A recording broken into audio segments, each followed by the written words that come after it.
13 News Now reporter Jacqueline Lee tracked down Norfolk school officials to find out how this could have happened.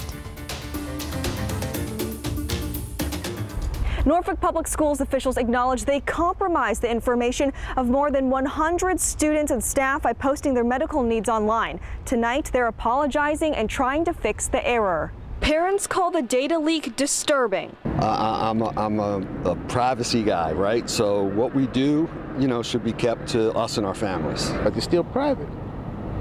So yeah, that's not right.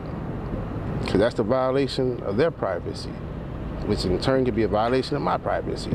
As part of its emergency response plan, which is required by the Virginia Department of Education, Norfolk Public Schools listed the medical needs of students and staff.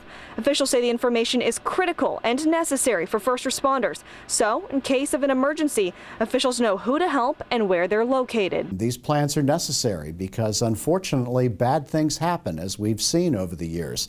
The Virginia Department of Education says schools are supposed to have 3 versions of this plan, 2 of which includes this detailed information and 1 with redacted information meant for the public. Instead, the school district posted the version with the sensitive information, which school safety advocates say can have unintended consequences. Certainly, we wouldn't want that information out there to somebody who's looking to do harm upon the children or the school.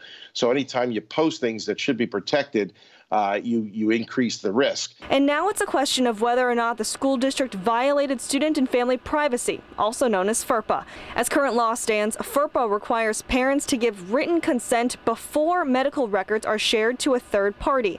If a school district does violate FERPA, it must notify the parent of any student affected. Norfolk Public Schools officials say they are reaching out to all affected parties in order to address the situation. In Norfolk, Jacqueline Lee, 13 News Now.